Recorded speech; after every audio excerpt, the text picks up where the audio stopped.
Pangalawang tanong, meron po kasi Executive Order number 311 ng 2004.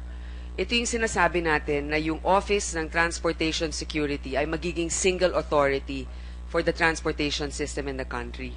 Ngayon, ang sinasabi dito, ang magiging head nitong OTS na ito ay ang airport manager, ang chairman, at ang vice chairman, secretary ng DOTC ang chairman, ang secretary ng DILG ang vice chairman, at yung general manager ng NAIA member.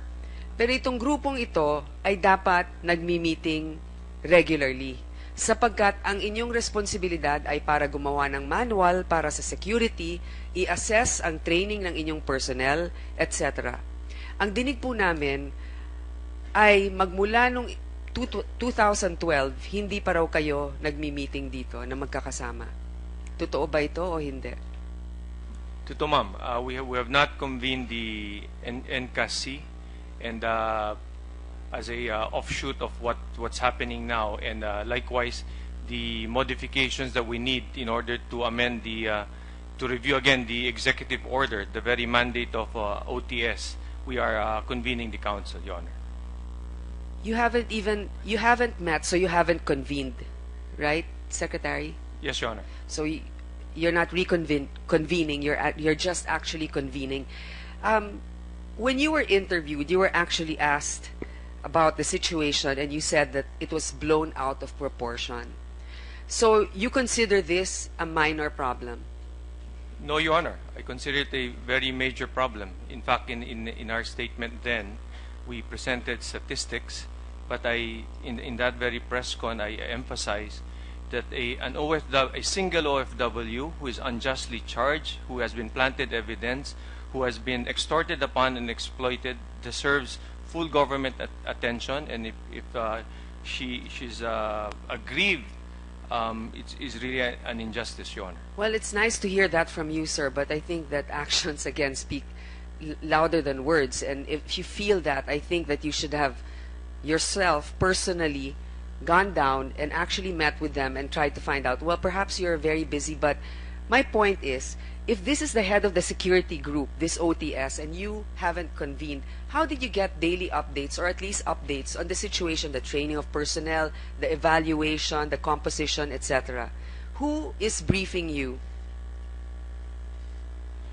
Your Honor, the organization that you were describing is not the Office of Transportation Security. That is the National Civil Aviation Security Council.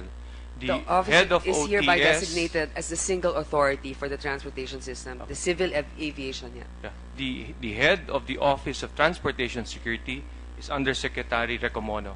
He manages the office on a daily basis. He supervises directly the X-ray scanners, and on a day-to-day basis, he is in charge of the office, Your Honor. So this National Aviation Security Committee is the one that has not met, but you are actually supposed to be the chairman of this committee, of which OTS is under. Is that how you're interpreting this? No, the council is the organization we're describing. OTS role in that council is the secretariat.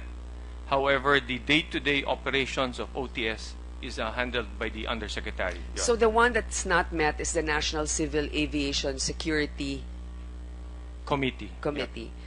And you are supposed to be the head of this committee. Yes, Your Honor. So since 2012, you have not met with them. Yes, Your Honor. When are you meeting with them? We are scheduling after APEC, Your Honor. Is there a reason why you have not met with your committee in the past?